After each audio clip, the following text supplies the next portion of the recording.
I'm Dane Rose, and I thought I'd explain a little bit about the paradigm for this video, addressed metaphorically to Rupert Sheldrake. Now, when I was 14, reading Think and Grow Rich, one of the things that Napoleon Hill discussed was the power of a mastermind alliance. And one of the people in my mastermind alliance at the time was Henry Ford, who ended up, Ford Sr., giving me insights in a way to bypass formal education by hiring top mentors in my field, thus giving me access to well over 200 years of degrees and top-notch expertise that I could draw on and synthesize. And it's kind of what I do informally with letters, videos, and thoughts. And of course, taking the action to spell things out is, that much more conscious. And so, I met Rupert briefly at the Findhorn community in Scotland, which taught me a power paradigm that I've never experienced anywhere else on the world, which is a reference to, they call it devic consciousness, but Rupert might call it morphogenetic fields. And the attunement process, where decisions are made by referencing an optimal energy field around that activity or that group or that person. And I witnessed this field technology organizing a group of complete strangers. And what was most exciting was experiencing it in me. And what I mean is that I came in with a clear idea that I would enjoy working in the Findhorn Gardens because they have grown record-breaking vegetables in uncommon climates. That was how the community got formed, by attuning intuitively with the land and the vegetables. And so that's one of the imaginations that brings people into Findhorn's field is, let's go to that place where they talk to plants and the land and do impossible things with completely organic vegetables. And that's of course why everyone else was there. And so I witnessed this transformation in just 10 minutes. And a whole group of strangers who came in, everyone wanting to work in this vegetable garden, self-organized spontaneously into groups of people cleaning toilets, people cleaning. It's an experience week, so it's designed to give you a week in the life of the community. So the community includes all the normal chores of running a community, which includes janitorial work, kitchen work, garden work, maintenance work, changing bed sheets and the whole thing. And so I watched my own vote switch from being in the garden to being in the kitchen under the presence or influence of this field technology, which has no debate. And Rupert represents, in my mind, the archetype of the dispassionate analyst with a caring heart. So there's materialist scientists that pretend that they are materialist scientists for absolutely no reason, because they were genetically programmed to be materialist scientists for no reason. Which of course is somewhat self-defeating, because why should you listen to someone who doesn't even have any free will and is talking from a position that is an illusion by their own paradigm. If I said that everything I say is meaningless and an illusion, now listen to me, it's not as authoritative as saying that everything that I say is from a place of freedom, with millions of choices of things to do with my time, and I'm choosing this for this reason, and it has this purpose. It's a more compelling narrative. And interestingly, the materialist scientists are among the most rapacious in their seeking of press. I mean, it's like they can't get enough press on how everything they're saying is completely meaningless and has no purpose whatsoever and doesn't even exist. But they're absolutely determined that everyone else should listen to it and subscribe, even though their subscription doesn't mean anything either. So it's a little bit self-defeating, and that paradox has not been resolved adequately within the materialist scientific community. And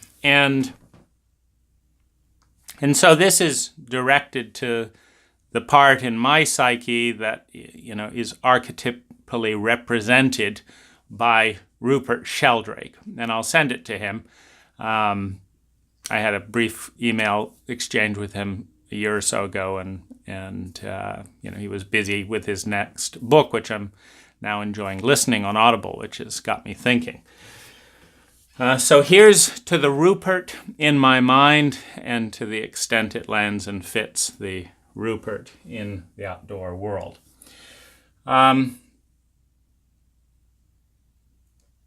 So this is a map that I've been fascinated about since I started noticing huge differences in the probability fields based on culture and country. And basically, to put it in a nutshell, I got so fed up 10 years ago by the fact that I was looking for a committed dating relationship, and I was initiating 98% of the time in the San Francisco Bay Area, number one.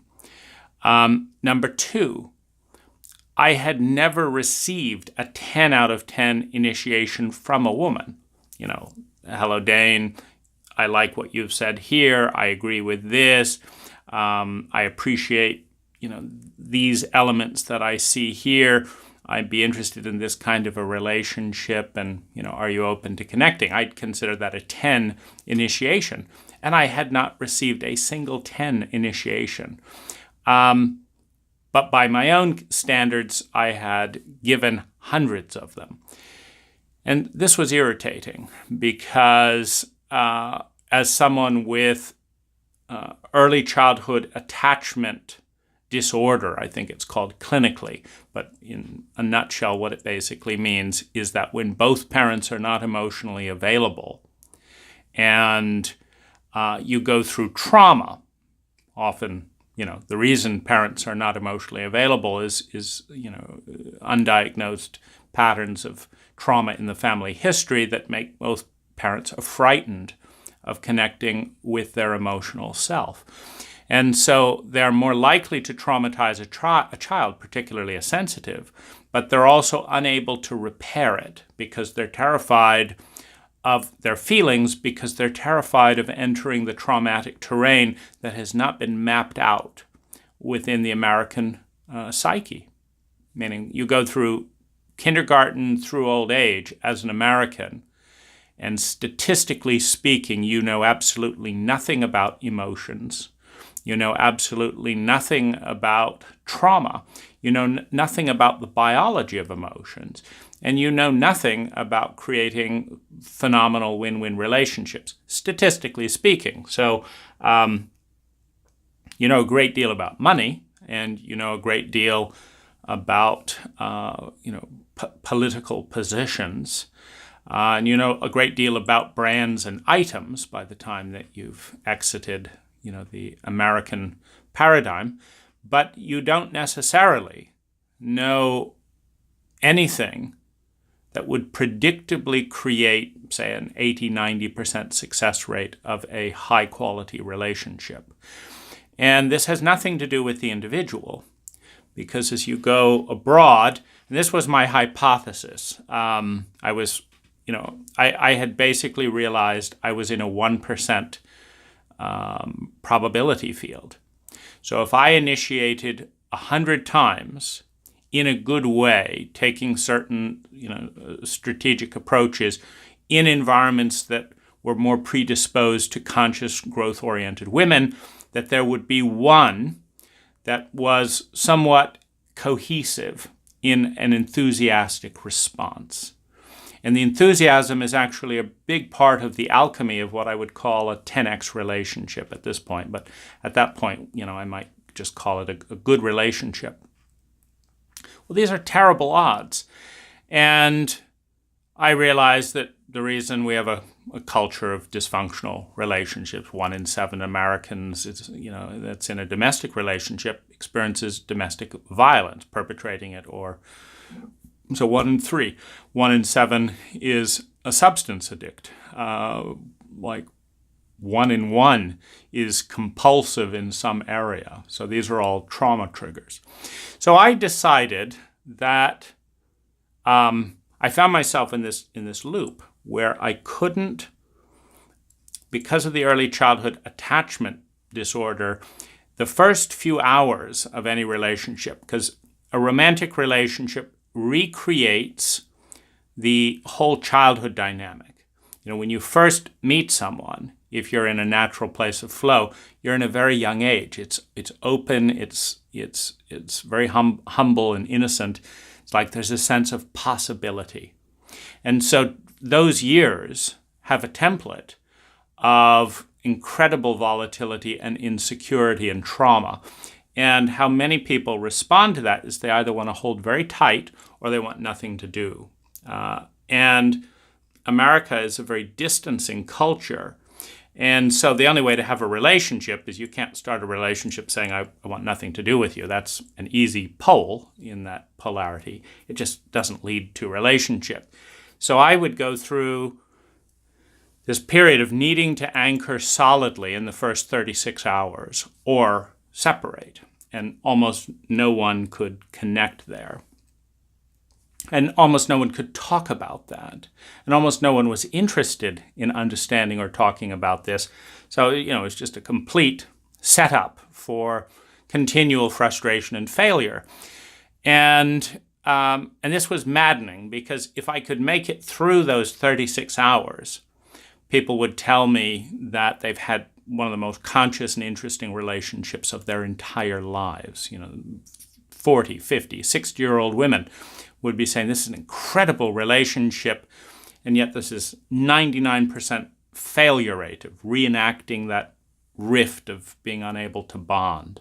And so I decided that the bitterness that was sinking in, the depression, the bitterness, was something I needed to respond to by changing the culture. If you're a scientist and you want to grow a particular organism, you have to create a culture in which growth is conducive for the thing you want to grow. And America is a very toxic culture for the relationship that I want to grow. So I set off on a world journey. And one of the things that I noticed were that Russians, for example, are like 300 times more likely to respond with a strong mental appreciation and interest for atypical but highly valuable relationships. America likes comfort, and so it doesn't respond well to atypical relationships in general. If they are atypical, preferably in a head or appearance level, not on an emotional level. Americans don't like to be emotionally uncomfortable. Russians, on the other hand, had a very high tolerance. I'd say, at least 100 times more tolerant. And what I'm looking for is a map of culture and psyche. Because, I can say that I would write to 300 people and one of them happens to be a Russian and the Russian is enthusiastic, and this is not immigration-based because it's Russians here and there's not many of them, very enthusiastic, Americans not so much, other cultures not represented. And yet it's like, how do you grapple with that when we don't learn anything about these distinctions? And so I went on a world tour and found, in Europe, number one was Copenhagen. And in Thailand, for warmth and embrace of feminine energy, something that's been suffocated in me since birth, Thailand was by far the most nourishing culture, but they were not. Well, they didn't speak English, which was a problem. So most nourishing culture didn't speak English, and 500% more responsive than American women. Philippines, they did speak English, and 1,500% more responsive and initiatory. But dishonesty was up at quite high levels relative to Thailand and relative to the US. And so there were these mixes, and I began to see correlations between history. Thailand is not a conquered country, so dishonesty is relatively rare in Thailand. Emotional dignity is the highest I've seen it anywhere in the world. And they're not a conquered culture, and they're about 4,000 years old. They're a Buddhist culture, and they're a very healthy culture in many ways, so they're very curious. That's one indication of a healthy culture. And I can't have this conversation with most people. Well, certainly, the Thais are not terribly mental, so they're not terribly interested in a conversation like this. Philippines, not terribly mental. The U.S. very interested in this kind of conversation, but it would be a guy that would be more interested, since it's unflattering from my perspective on American female culture. And in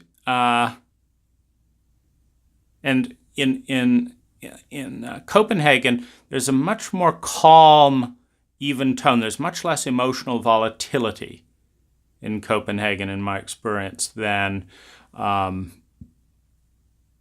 level of interest and passion that I have around this. So what I've been kind of moving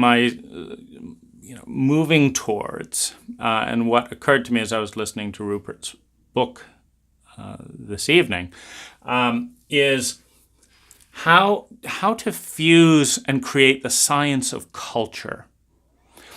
Now, so this is let me just complete the supposition. The supposition is that if there are, statistical, and by statistical I mean that, the minimum number of contacts that I'm having with a given culture, in this case in the dating scene, is probably 200. And the maximum is 5,000. So I'm dealing with a 200 to 5,000 per country culture contact point. And I'm looking at, because the reason I don't want to get in a plane and fly around the world is the last thing on my mind. But I don't want to become bitter either. And so my world journey is looking to see, is there any place where the part in me that I want to be actually gets more positive reinforcement than punishment, such that I don't feel like a martyr trying to be that me, rather than the me that I'm, hammered into being in my own country. And, because it's absolutely maddening to have, 100 Americans say, "Hey, how are you?" and then walk by before you can even answer. Or to give the question back to 100 Americans, Well, would you like the 30-second answer, the 1-minute answer, or the real 2 to 3 hour answer that would actually make that question meaningful? And they're uncomfortable even being asked. And there isn't anyone in 100, statistically speaking, of the, hey, how are you, that's going to say they're going to pick between the 30-second and the 2-minute answer. And they won't ask again because they didn't actually want to know. They wanted to, put on a performance. And so, that's maddening if you actually want to have cohesion and integrity with language. And just not ask if you don't want to know. So if you extrapolate that out, Russia, Copenhagen, United States. I've spent some time in Cyprus, not in a dating capacity, but if you look at that, then you realize that there are statistical differences in every country and every culture. And you also realize that there are statistical differences that correlate to history, weather, and environment. And so we might say that there is a human probability field, and that all probability fields are spherical. They're neutral. It's like vision. You don't get to see everything and not see what's to your left. If you have eyes that see 3 miles and you turn around, you see 3 miles in every direction that you're looking. It's not like suddenly your eyesight disappears. It could be blocked by a tree. But all things being equal, you're going to see 3 miles in 360 degrees. Now, the other thing you can tell within a spherical probability field is that degrees are arbitrary. There's not 360 degrees. There's just a person that's divided the sphere into 360. Now, you could divide the sphere into 1 million, 2 trillion, 1, 2, black and white. But a little bit like DPI, I just bought a 4K TV, and the reason is the crispness and reality of the image, the intimacy, you see the crispness, the vividness, the reality of the image is determined by the nuance of distinction. 4,000 distinct dots per square inch, I think it is vastly more than 400 dots per square inch, or 200, or 1 dot per square inch, where you just have squares all over the TV. And so there's a correlation between vividness and the number of distinctions with which the whole is divided. Now, the way the whole is divided is always a function of human consciousness. A computer can divide the color wheel into 256 million colors. If we're looking at 256,999,001, and then the color shade right next to it, we can't tell the difference with our eye, but the computer can. And so it's an arbitrary division. We create numbers, and we have a 10-number system. But why not a 15-number system? Why not a number that goes up to 15 and then starts repeating, or 13, or 287 and then starts repeating, and then we would need 287 separate number characters. And what we're looking at, and the same is true with language. Language is mathematical because language takes the total probability field of human consciousness and divides it arbitrarily into a certain number of words. And then some languages make categories like feminine and masculine, and others are non-gender specific unless it's a he or a her, and some say that things, have a him or a her, and some say that things are neutral and only, sex, male or female, should have a him or a her, like the English language. But vocabulary is arbitrary. However, the level of sophistication or distinction in vocabulary determines the level of nuanced consciousness. So you have distinctions equals language. Language is the technology of distinction. And you have consciousness, which equals consciousness. Language equals consciousness, meaning we don't have direct consciousness. We have consciousness of the meaning of a word, which is one point in the probability field. So distinctions equal language, in this case symbolically representing things with sound, and sound equals consciousness. The distinctions of sound, consciousness exists to distinguish one sound from another, and metaphorically then distinguish one color to another, but you distinguish one color from another through language. This is white, this is black. You know that consciously because you thought it through the words white and black. So language is a lens through which to see the infinite probability field through distinctions, which is consciousness. Consciousness equals sight. So the more conscious one is in the more distinct patterns one has through which to view consciousness, number one. Number two, it's like pixels. Every word is a pixel. And so if you're looking through 30,000 words, you see 30,000 DPI. But because every word is a springboard for a montage of all the sensory data associated with that word, that's why a word means something. A Chinese person starts talking gibberish, and we have no associations with those sounds. We don't even have the sophistication to distinguish this type of sound from that type of sound because we're not a tonal, in English, we're not a tonal language. And so we don't understand that one word is 5 different things depending on its tonal rise or fall or emphasis, because we don't create that distinction in our language. Well, what that means is that if the Chinese had a vocabulary that was as rich as the English language, plus tone and emphasis determines, multiple different things, you've actually got a deeper experience. You've got a more dimensional experience of consciousness that's including tone.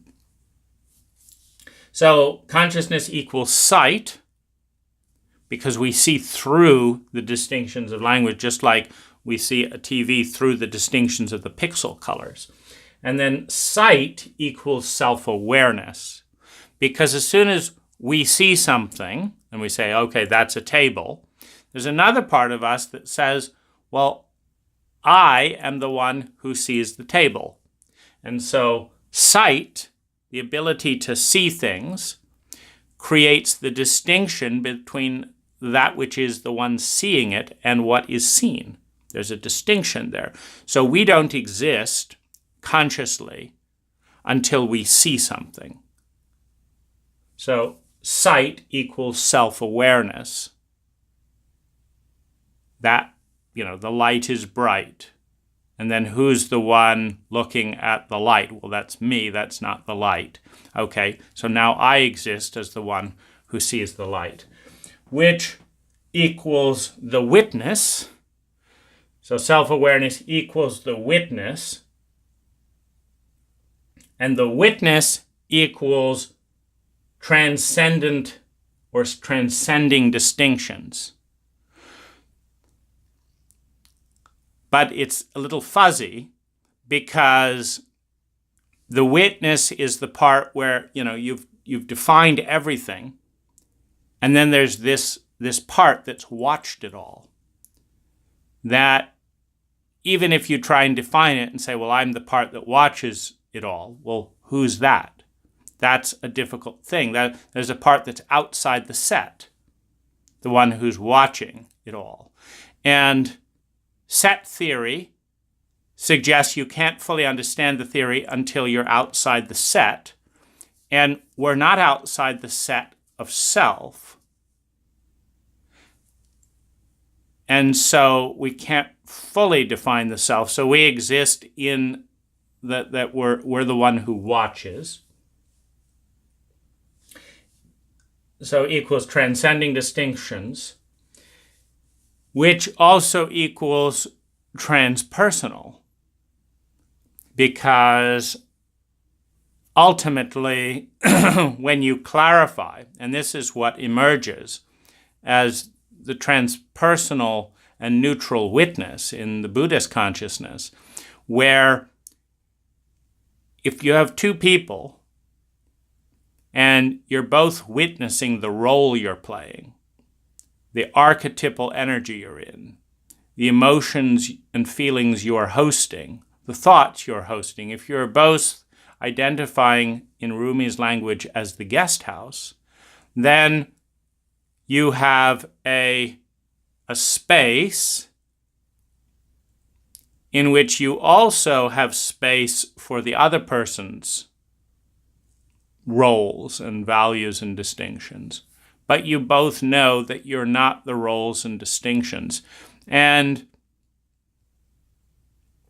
it's a very high level of choice, because you can say, well, if I'm this role, I have to kill you because I'm in a battle and you're in a battle and we both have the roles of doing this and that and the other, and I am my role. But when we know that I am the one who is in the role, we also have the freedom to choose the role. And that's another level of empowerment. So there's a correlation between transcending distinctions and freedom. The freedom to identify with a role or the freedom to dissociate from a role. An artist who says, I am red, cannot paint with red. An artist that says, I am the artist, and I have red and yellow and this and that and the other, and I'm going to create this and that and the other with this level, has more freedom, has more creativity. As soon as the artist says, I am red, the artist can only paint with red. Because you say, well, why not a little yellow might look nice there? And it's like, no, I'm not yellow, I'm red. And so you've got locked into the identity rather than the one who's witnessing the identity. And so this is a distinction in the hierarchy of freedom, in the hierarchy of consciousness. So you have the transpersonal.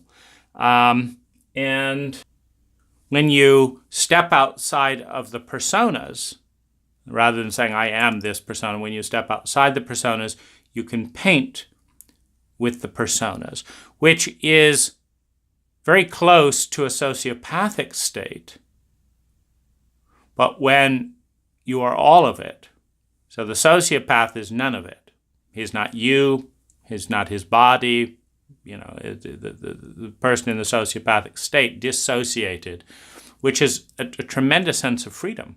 And it's a survival instinct to think with the calculation of an engineer without the burden of empathy in order to survive in a sociopathic environment. A sociopathic environment induces the sociopathic state. The sociopathic state allows one to function in order to keep the body alive without regard for impact on other people's lives. And thus, if you're in a culture that is sociopathic and you enter the sociopathic state, it now allows you to manipulate the other sociopaths in the environment through fear or through logic, so as not to be stepped on. But you also have the transcendent state where you love all of the self and you love the whole world, and you enjoy and feel grief at the death of this part and then joy of this other part. And so it's entering the same domain through empathy, through a certain sense of transcendent love and connectedness. I am the animal that is dying, and I am the one that is killing the animal, and I am the one who is being eaten, and I am the one who is eating. And so you have a closer correlation to, for example, Native American Indian perspectives relating to the earth than you do to our modern materialist paradigm. And within a probability field, in a dualistic paradigm, everything that has a probability of going up also has a probability of coming down. Everything that has a probability of birth also has a probability of death. Everything that has a probability of white also has the probability of black. And a probability of pain has a probability of joy. And so grace, in a certain way, is the phenomena of witnessing the cycle, the full cycle, without becoming stuck through the attachment to not having a particular part of the cycle or to having a particular part of the cycle. And we're particularly looking at the locking in gear of the ego into I'm never going to be angry, or I'm never going to have an attachment, or I'm completely attached. I want this and nothing else, and no one's going to stop me, and I'm completely attached to this. And so it's the phenomena of being stuck, fixated. You know, this is the dark side of addiction. And fixation is a coping mechanism for trauma. Trauma is something that is overwhelming to the ego. Fixation is the coping mechanism that says, I'm going to look only at this because I can manage that. I can't think about the soul. I can't think about life. I can't think about love. But I can think about money and only money, and I'm going to think about it. That's a fixation. It's absurd. One of the things relevant, I think, to this domain is the definition of intelligence. And this is the best one that I've been able to develop. Intelligence is the efficiency with which energy, time, money, natural resources are transformed into units of sustainable well-being. Now, you could just say well-being because it's inherent that well-being has a volume. It has a length. It has a bandwidth. How much dimension? Is it just physical well-being? Is it just emotional well-being? Or, so the more dimensions of well-being, the quantity of well-being, the height, and the duration of the well-being determines the volume of well-being. Just like you have, time. How much time does it take to create a unit of well-being? How much natural resources? Do you have to cut down an entire forest in order to create 1 hour of human well-being? Or do you have to just look in someone's eyes and create the same unit of well-being, or perhaps 2 units of well-being? Well, it's more elegant, more efficient in the transformation of energy into well-being to do the latter. One, the forest still remains. The other, you've got, a burnt rubble for acres and acres that someone has to do something with, or it is no longer available as a resource for well-being. And so the reason I'm interested in Rupert is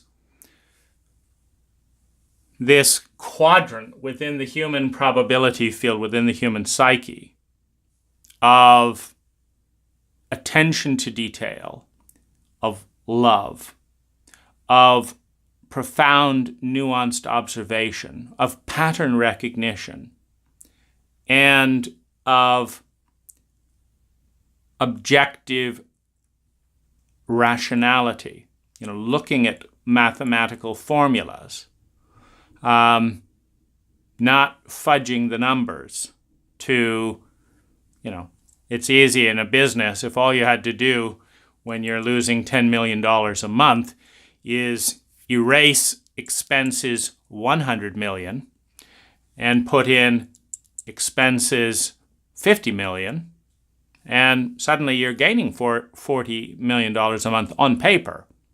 The only trouble is that mathematics doesn't hold up when it comes to give out the cash.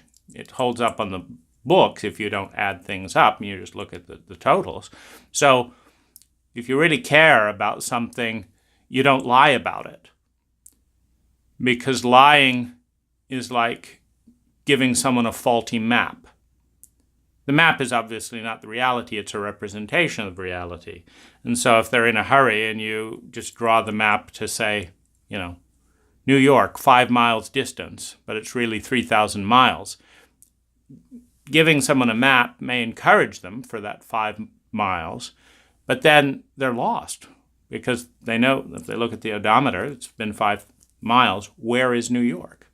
So you actually haven't helped them get to New York. You've just satisfied an uninformed part of their ego for all of 5 miles and thrown them off course for a lifetime. They may never get to New York following your map. And so that's the high price of a lie, of a misrepresentation. Language is a map. It's not reality. Now, within the human probability field, it's safe to say that we are probably in the 1% to 3% domain, meaning that wherever we are, we're experiencing 1 to 3% perhaps of the total human probability field. But that's the spherical probability field, unbiased. As soon as we enter plus Earth, so we have the human probability field, or possibility field, then we combine it with Earth, which is an environment of weather, of daily, of time. For example, if the sun took 3 days, was on for 3 days, if the sun was on for 3 days and off for 3 days, because the Earth's rotation was 50% slower, or 300% slower.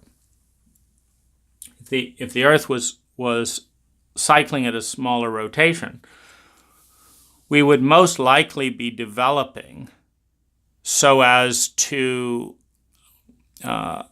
stay awake for 3 days and sleep for 3 days. Most likely. You can look at hibernation cycles, and of course they're timed to help the animal sleep through the winter. A bear sleeps through the winter. So the Earth is an enormous influence on the human probability field. And so, we have the entire probability field, and, maybe 1/1000th of that probability field is expressed in the cultural probability field on the planet. Now, some anthropologists have suggested there have been 10,000 cultures in human history. And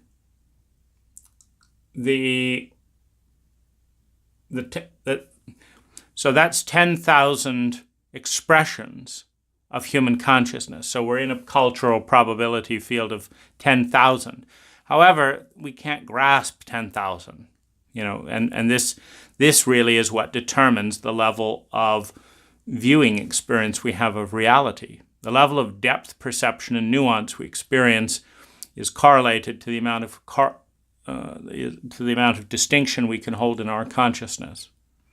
There are conscious beings that can hold 1 million different distinctions simultaneously, but we're not one of them. I mean, we can say the word 1 million, but we have we've lost consciousness. We can say the word infinite. We just don't have any idea. I mean, if we flew through the universe for 20 years in a black void, we would begin to grasp the emotional significance of infinity. We'd begin to grasp, and we'd only be a speck of a speck of a speck of a speck of a speck of a speck in the total distance of space, and we'd be, well, it's already bigger than we can track. I can't even remember how I felt when I began the journey. So our consciousness limits the amount of distinctions that we can track. So my thought is that we can probably track and find some good depth perception and resolution, high resolution, if we create 30 or 300 different cultural distinctions. And what I'm most aware of and what's driving this is that I'm part of a very arrogant culture, the United States, and we're so arrogant that we don't know that we're arrogant.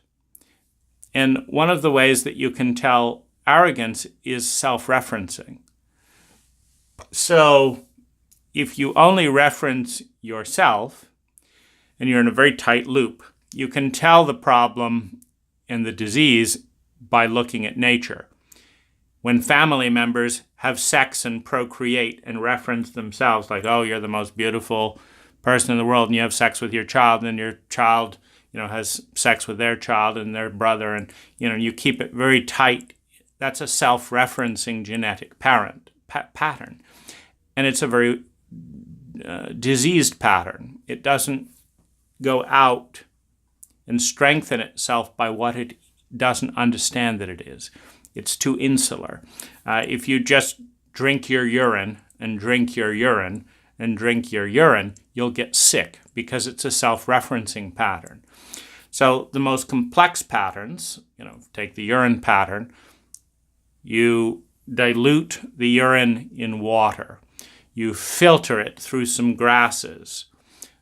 You use the remaining nitrogen to grow grasses. You compost the grasses. You mix it with other things.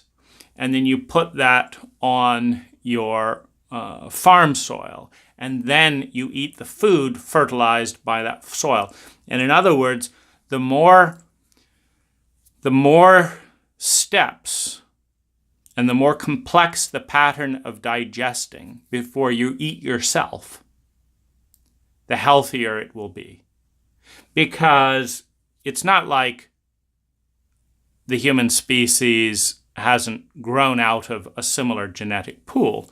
It's just that if you're likely to have healthier children, if you fly halfway around the world and mate with someone of a very different gene pool, that brings the strengths and diversity of multiple people rather than have sex with someone in your own family. You're more likely to be physically healthy if you eat food that was fertilized by something that was fertilized by something that was fertilized by you. It's all you in that sense. It's a figment of human consciousness that we can exist without the body that hosts us. There's absolutely nothing in our lives that is not derived from the environment around us, both genetically, in family history, culturally. We cannot separate ourselves except in the illusion of thought and language, because we create language that says this is me and these are material things and this is how we've created this particular modern rendition of the cultural and human probability field. But technically, scientifically, there is nothing about me, and there's nothing about my body, and there's nothing about anything that I own that cannot be innately linked with something a million light years away. You just change the gravitational field phenomena a million light years away, and that's a deep code. So it changes the gravitational equation for the entire universe. You can't have one gravitational equation over here and another one over here. It's not how it works. These deep codes underlie every piece of matter in the universe. You change the code, you don't even exist. Some other version of something that might be called consciousness, if they even referenced sound. They might be referencing light patterns and have consciousness in the form of octopuses, where they communicate very rapidly with colors, etc., and have a high degree of memory and intelligence, but it seems to be more light than sound. So we wouldn't recognize it as consciousness because we haven't trained our eyes, we've trained our ears in that way. So you have the human probability field plus Earth. Let's say there's 300, there's actually 600 or so languages present on the planet. Let's say there's 300, if we just divide cultures into 300 distinctions. And the question is, how can we represent this field symmetrically? Not referencing our own culture, because, we say things like, I'm an individual, and then we reference that. And we look at all the things that make us distinct. See, I'm wearing blue, you're not, we're different. We don't reference the fact that both the shirts came from the same planet. We don't represent the fact that both of us are working in a capitalist paradigm that needed money to buy the shirt. There's, a million things that draw us together. But we, to support the cultural distinction of individuality, we ignore all that data and say, this is blue, that's a different color blue. I'm wearing jewelry that's like this, and you're wearing jewelry like that. But who came up with this notion of jewelry? Who came up with silver mining? Who came up with the whole design, the whole idea of human decoration? Not you, not me. That's culturally inherited and planetarily provided. So you have plus Earth equals 300 distinct metrics of culture that have been expressed to different degrees over the last, million years.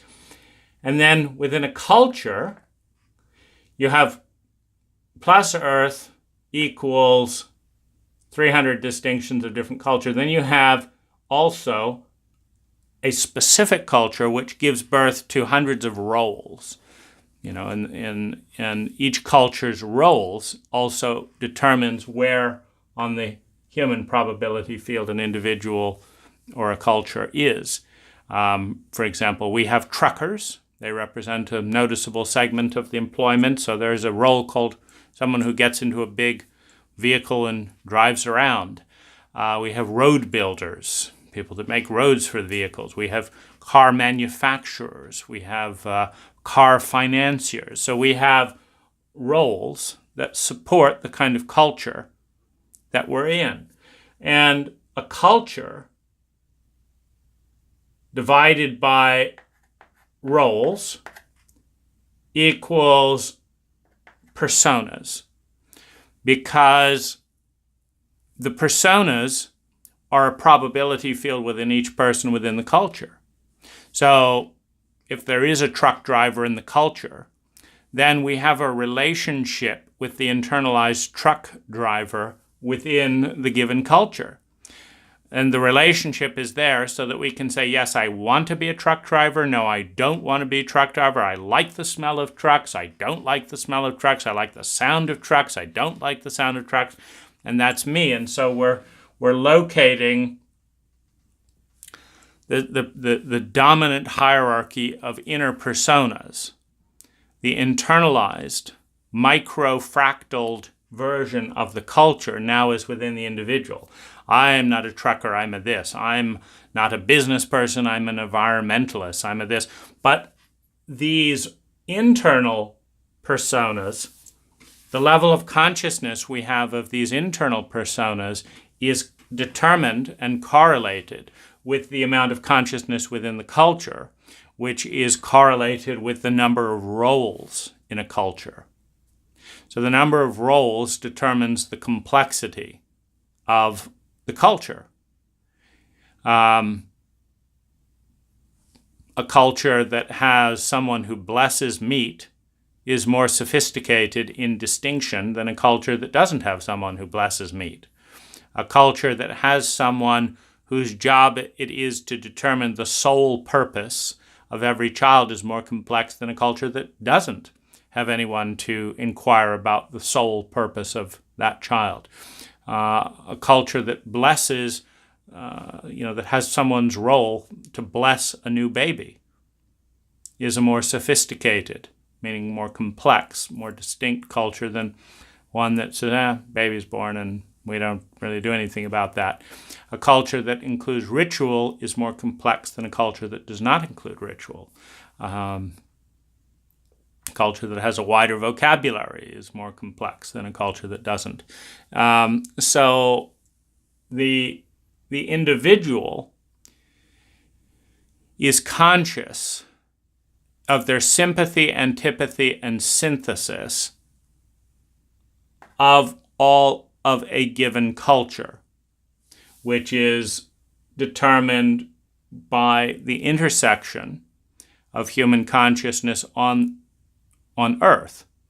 So you have the probability field on Earth.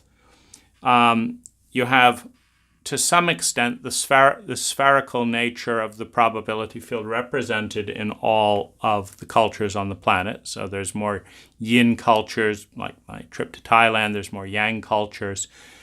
And the sphere and the center are very important paradigms, because being centered and in a spherical shape is the most graceful shape that we can imagine. If we look at elegance or grace as the efficiency of life, meaning life is a cycle, an in-breath and an out-breath. You stop breathing, you're dead. So life is a cycle. The more sophisticated your consciousness of that particular cycle, the more appreciative you are of the cycle and the more conscious you are of life. The more sophisticated the palate, the more conscious and appreciative you are of eating. If you have a sophisticated relationship with your body, the more you will appreciate a sophisticated masseur. As opposed to someone that just says, I'm going to pound on you, you show me where, that actually understands the body as a system. And if they understand a system of 10 parts of the body, that's less sophisticated than if they understand a system of 3,000 parts of the body. Because if someone can locate every muscle, every bone, mentally, emotionally, and energetically, and see you on an auric level, and you can see all of that, and break it down into small nuances and add in distinctions like directions, you can easily get a map of the body that's 3,000 to 5,000 distinctions thick.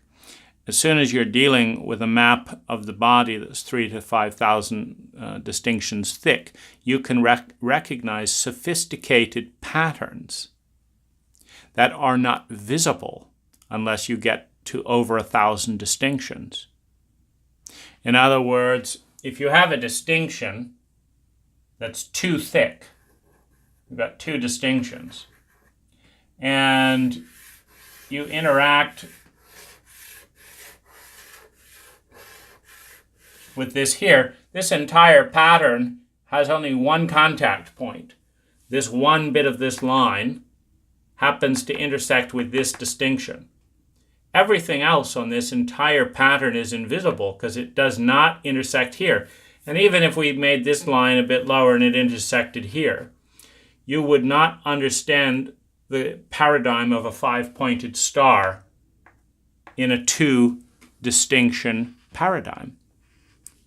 Now, there are patterns that are 5,000 distinctions thick, that only as you move to things above, distinctions above 5,000, can you track the pattern. You get misses and hints, like it doesn't quite connect if you have less than 5,000 distinctions.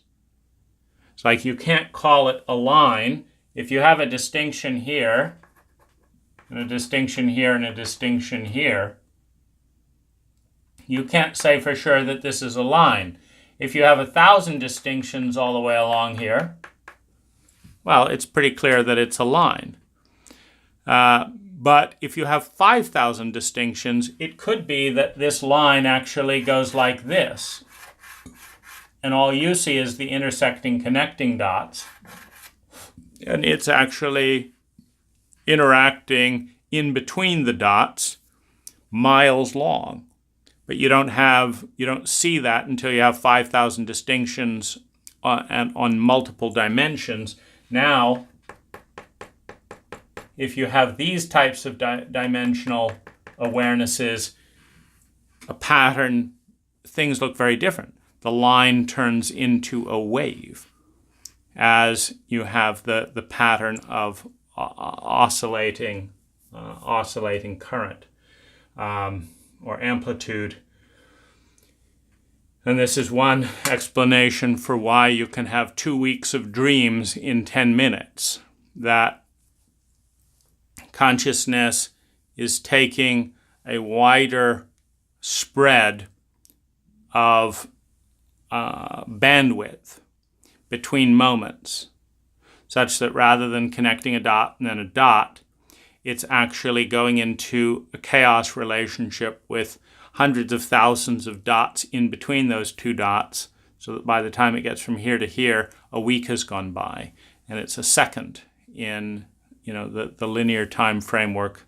It's an endless correlation between the 2 second points, which again is just a random breakdown in time. You don't start to get a sense of timeless flow until you enter the state of consciousness in which you are looking at such a high amplitude, at such a high magnification at time, that the time it takes from 1 second to the next feels like an eternity. And that's a level of magnification. If you keep magnifying the moment and magnifying the moment, then you've got a phenomena where you never get to the next second. Because you might get through half of a second and then you zoom in 10,000 times. Now it takes you 10,000 times more before you get to the other half of the second. And then while you've moved in 2 10,000s, you zoom in 1,000,000 times. And now it takes you 1,000,000 times longer to get to the next 1/10 of a second. You can do that endlessly to the point where the next second never arrives, because you're going deeper and deeper into time rather than traveling along its linear course. Well, this is limited by the hardware, by the technology to some extent that we're using in the human body to grasp with the distinctions of reality. It's limited to some extent by that hardware. It's also, limited by the muscle of the human ego, the ability of the ego to zoom in and still distinguish itself from what is viewed. If you zoom in and zoom in and zoom in, how do you create distinctions? How do you create distinctions? We're zooming in and zooming in and zooming in. And how do you keep, when it fills the whole screen, how do you keep the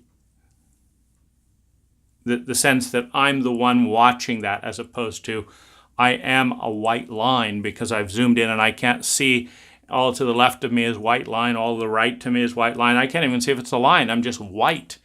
And now that I've got nothing in contrast and I've just been white for an eternity, how do I grasp? How do I grapple with the distinction between the endless white and me? Because one of the ways that the witness is supported is with the sense that there's this, and there's this. There's this moment in time, and there's this moment in time, and I'm the one that sees all of that. So I'm separate from this, and I'm separate from that, and I'm separate from this, because I'm the one who says there's this distinction. I'm the one who makes up the distinctions.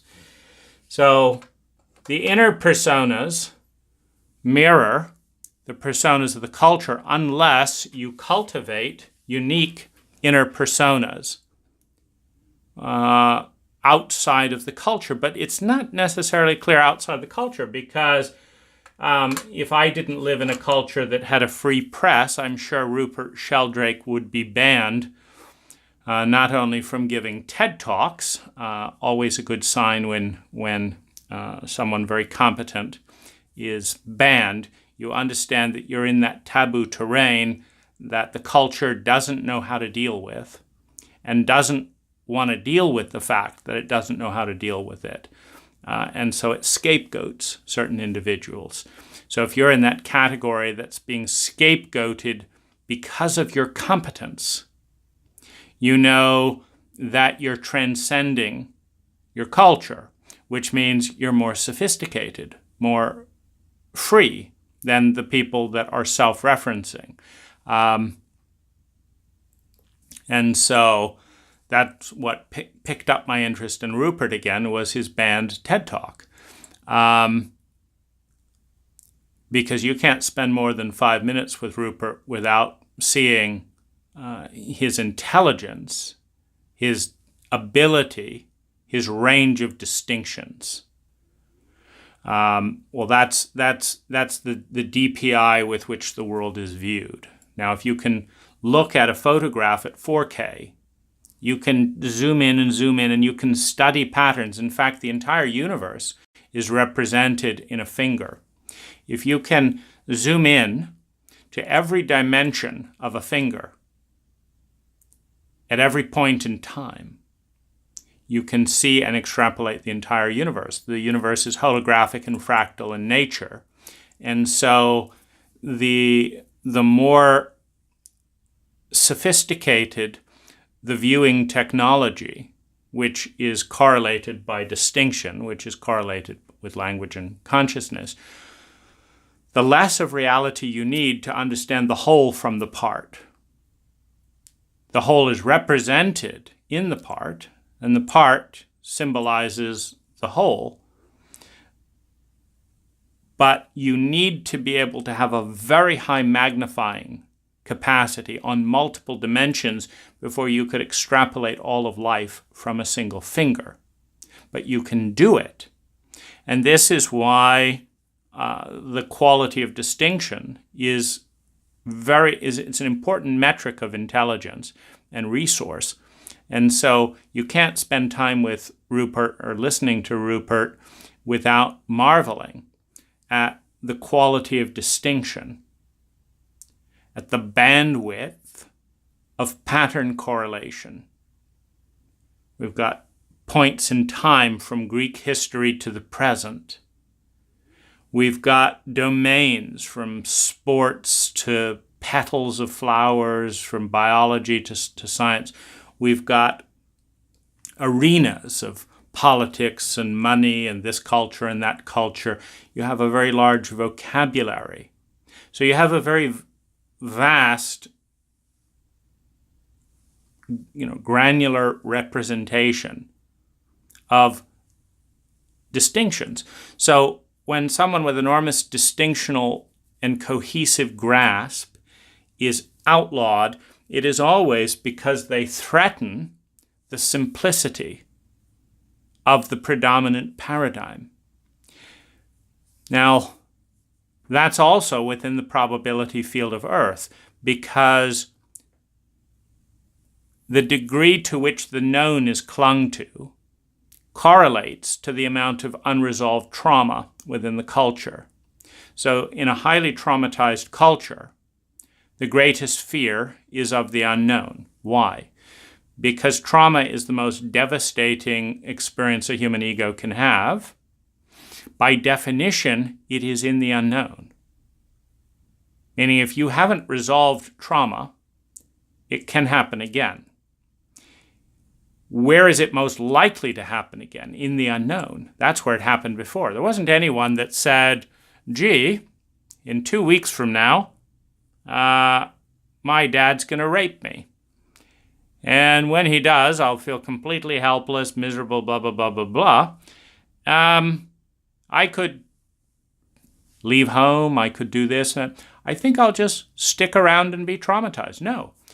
Trauma, by its nature, comes in a way that is out of control and bigger than the ego, which means it resides in the unknown, in the domain of surprise and overwhelming force. The helplessness in the presence of trauma is one of the loudest screams of the human psyche in the whole probability field. People will do anything, kill people, lie, steal, ruin their lives, kill themselves, than face that moment, that eternity of hell represented in the embodiment of trauma. As a result, they cling to familiarity, and they cling to maps that help them predict the future reliably, to help them avoid trauma. No map is complete. Every map is partial. There is no complete map of reality that the human mind can grasp, because reality is, for one, always changing. So by the time you got to the end of reading the map is inaccurate. Now you got to go out and study. The zoom in dialing point of the human consciousness is so tight. I mean, just look at it. You're looking at a speck of a speck of a speck of a speck of a speck of a speck, one guy out of billions. And you're looking at this little screen. And if you can hold all of that from beginning to end, we're at 111 minutes right now. If you can hold all of that from the beginning to this point and track all the distinctions and all the implications of all the distinctions, expand it out and moved over this way because the patterns ripple out in all directions simultaneously. If you can track all that, bravo, you've tracked 1 in 7 billionth of all there is to track going on in 1 hour of my life. And over here, out of view, are all these other people who have completely different 60,000 thoughts a day. And you've lost, even before you've begun. And so the map of reality is, by definition, so much smaller than reality that no map can be perfect. The result is that we are constantly terrorized with the dread of the traumatic unknown. And that terror, uncomforted in an emotionally illiterate culture, leads us clinging to people like Trump, who pretend to know it all. And if it doesn't work in their way, they just make up their own facts. It's so comforting. You have someone going out and Nassim Taleb, I think his name is, talks about this in The Black Swan. The fact that who's popular on TV, the pundits that everyone listens to on, whether it's Fox or MSNBC or CNN, doesn't matter where the shows are. The pundits that people listen to are the pundits that speak with decisive, condescending certainty about what they know nothing about. So and women will have sex with the men who are absolutely certain about something they don't know anything about. Women like confident men because it protects them from the reality of uncertainty. It gives them an illusion of safety in the face of uncertainty. And you'll even have women, I have women tell me they're an idiot. And they're quite happy to occupy that role. I'm an idiot. You're really smart. Let's have sex. You're not an idiot. And why is that? I mean, even if you thought that was the case, like what's behind that logic? What's behind it is arrogance, the stupidity of not knowing what you don't know, the certainty in the face of the unknown, bravado, arrogant, particularly when you can win in some little small field, like, wow, I kicked a ball farther than any guy kicked a ball in the last game. I am a master of the universe. Sports this narrow beam thing, like our celebrities, they get on TV and suddenly we want to know who they're voting for. It's a completely different competency, getting on TV, being informed about policy, knowing anything about cultural anything.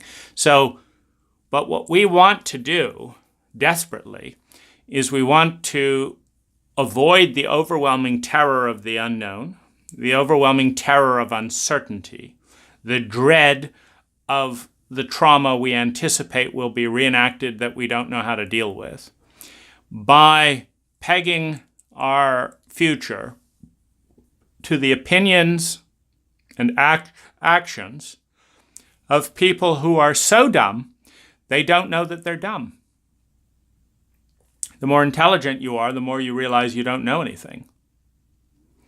So it's only the idiots who go around pretending that they know immensely more than anyone else.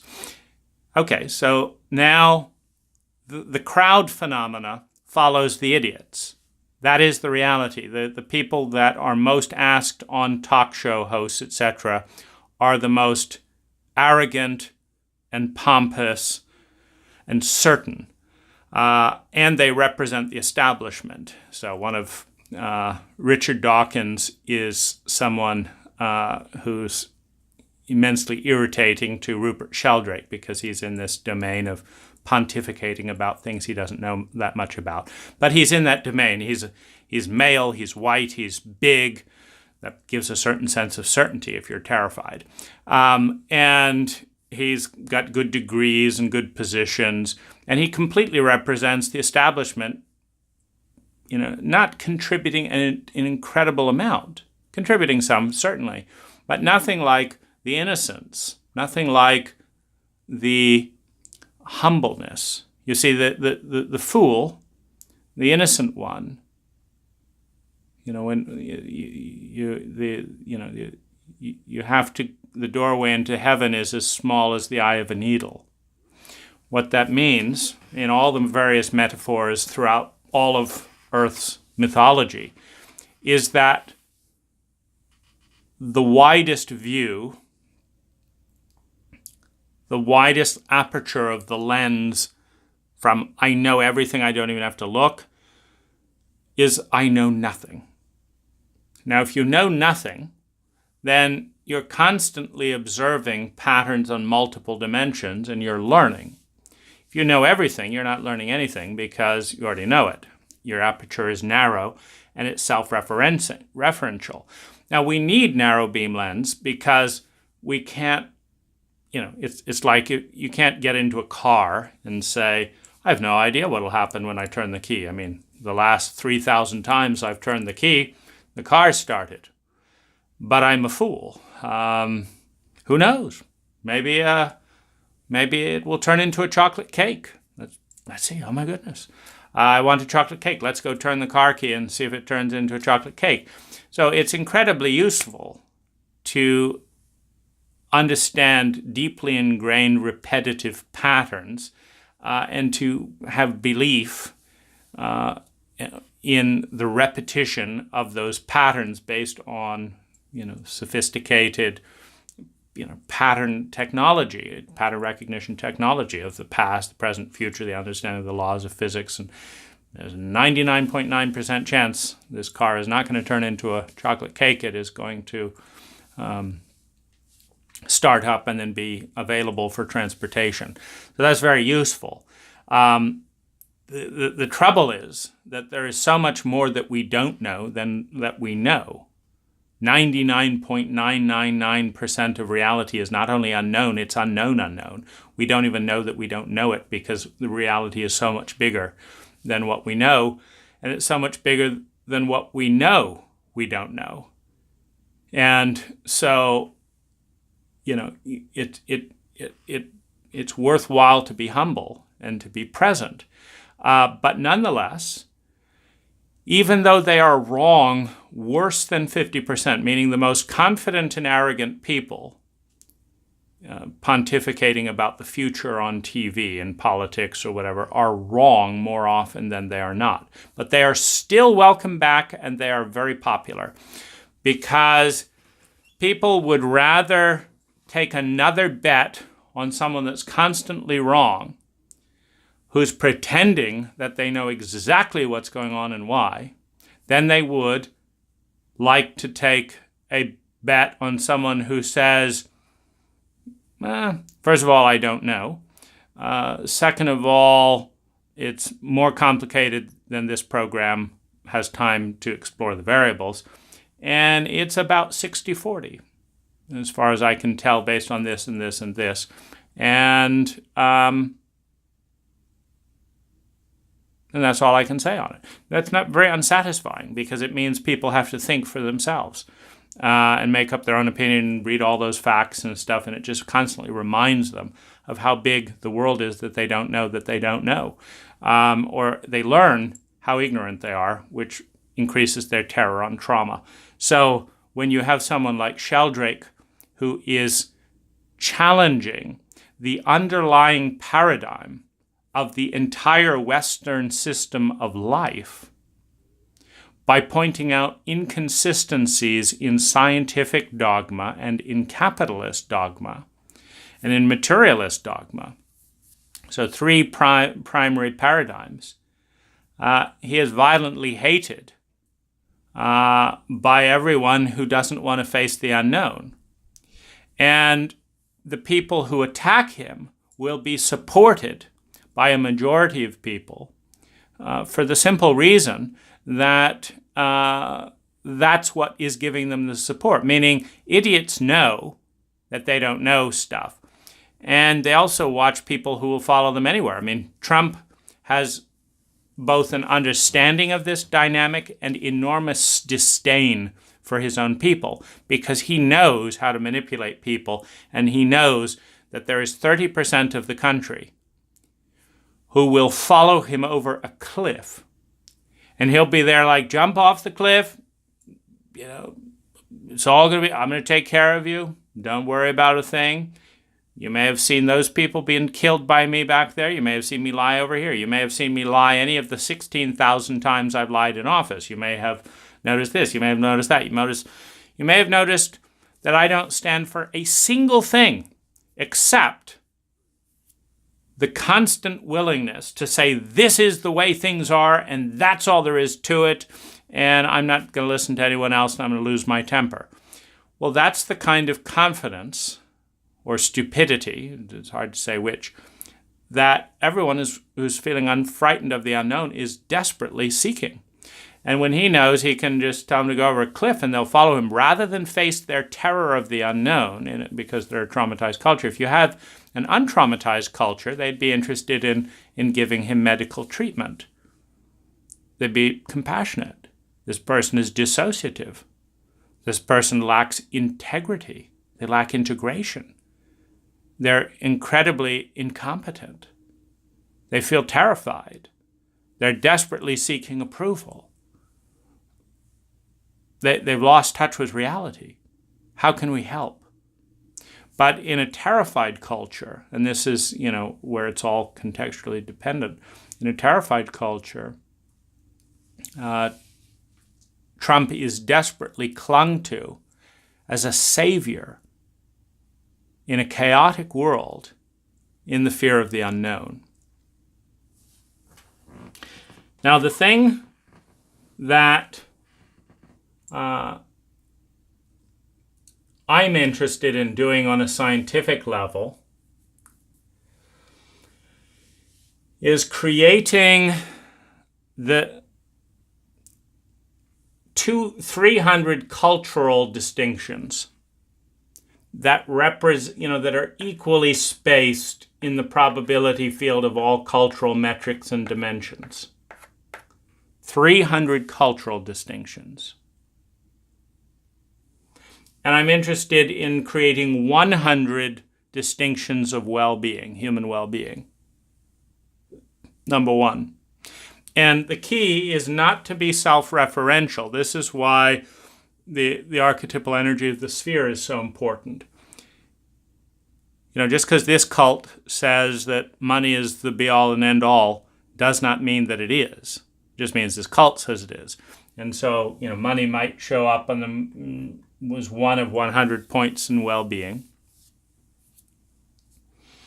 Different types of status, different types of qualities, emotional literacy, articulateness, welcomeness in the community, respect in the community. 100 distinctions that represent the sphere in metrics of 100. It doesn't mean there isn't a million dimensions of well-being or metrics through which to view well-being, but we can't grasp that. If we can grasp 100 metrics of well-being and not discover later that we missed out the whole other half of the circle because we were too dumb to know that we didn't know what we didn't know, but represent the full probability field of well-being in units of 100,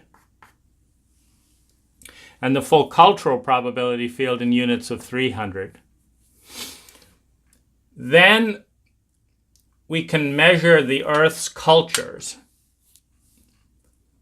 and we can measure each of us as individuals and as cultures as a whole using these two metrics, 100 and 300, individually and nationally. Now, why is this so important in a culture that in its fear of the unknown is going more insular?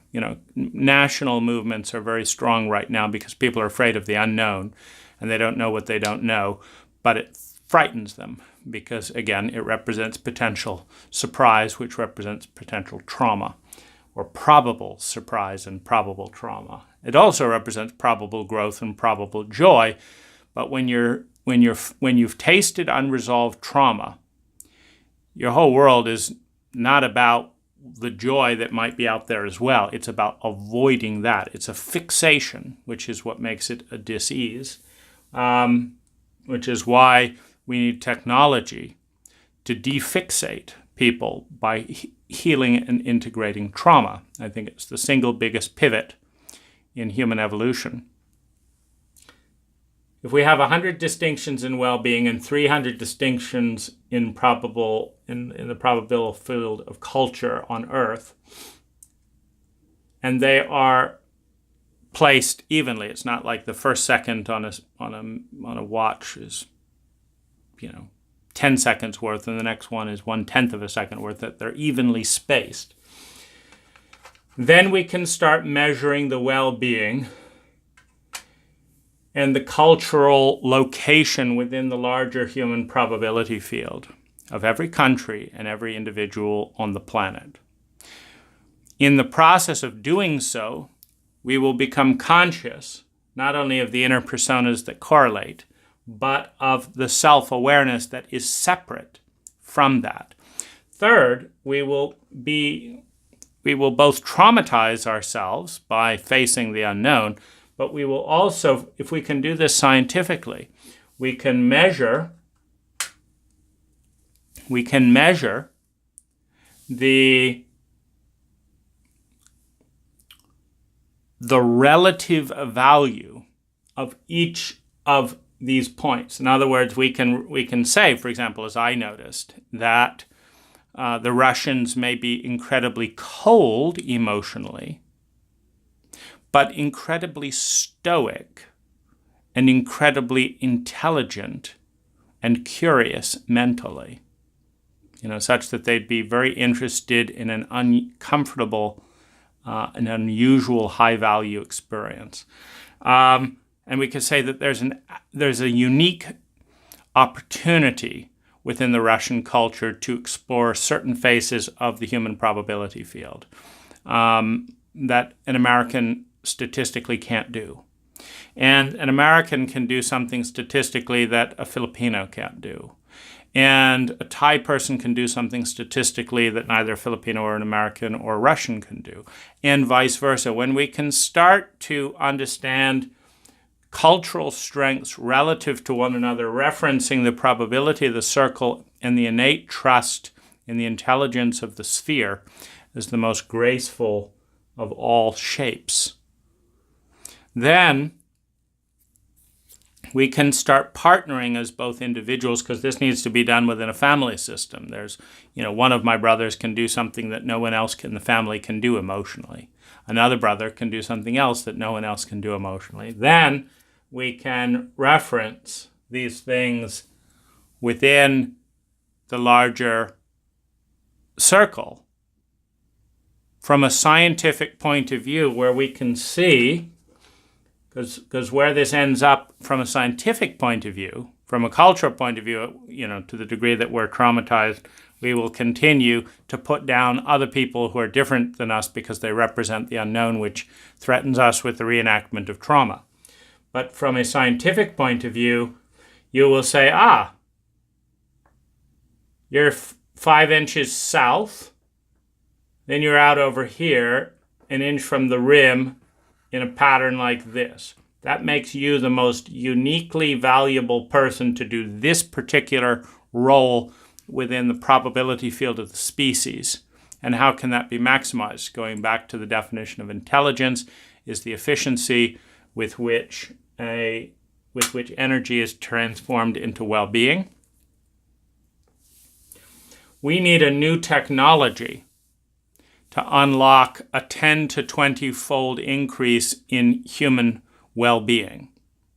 And it is a technology that mathematically maps a good 100 distinctions in well-being and a good 300 distinctions of cultural predisposition, which means different biases within the human psyche, overlaid with a probability field that explores all that could be generated within those different distinctions. The ability to become conscious of the different inner personas and develop a relationship with the different benefits and problems of the parts within ourselves. An awareness that garbage is a word invented to mark the lack of imagination and the lack of distinction and the lack of intelligent design. Meaning, if you have imagination and you have intelligence, there is no word for garbage, because the same design that turns energy into this shape for this use is the same intelligence that can turn it into this next shape for this other use when it's done being used. There's no garbage, because there's no concept of garbage. And there's no concept of garbage because the language of distinction has reached a point where everything is moving towards life, moving towards its next form in the multiverse. So what I'm interested in from Rupert is how to mathematically and symmetrically divide well-being into 100 scientifically objective dimensions, and how to divide the human probability field on Earth into 300 cultural dimensions, and how to ask questions and measure each of these different areas of well-being and each of these areas of cultural distinction in such a way that, hosted as an online object, everyone around the world in various ways can apply the same standard to create probability fields slowly and over time, where we get a map of the species such that we can begin to develop the superconsciousness of creating mathematical protocols for interacting between these two in a way to release 20 times more human well-being per energy being invested than is being generated on the planet today. I think that within 20 years, this direction of thought will yield at least a 20-fold increase in well-being per unit of energy invested.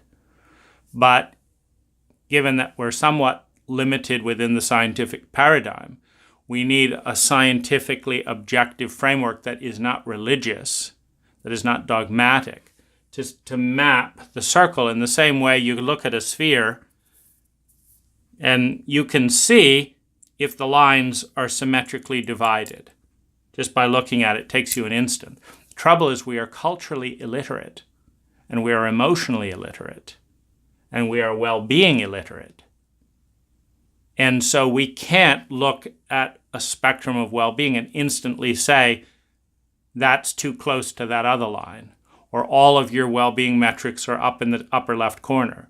We can't see that because we don't have the eyes to see it. So it takes a certain level of scientific objectivity, and that's the bit where I turn to Rupert and other scientists, because I don't know where else to go other than to a very disciplined mathematical mind with very wide aperture eyes that's taken in an enormous amount of patterns on multiple dimensions and is more scientifically curious than they are frightened of the unknown.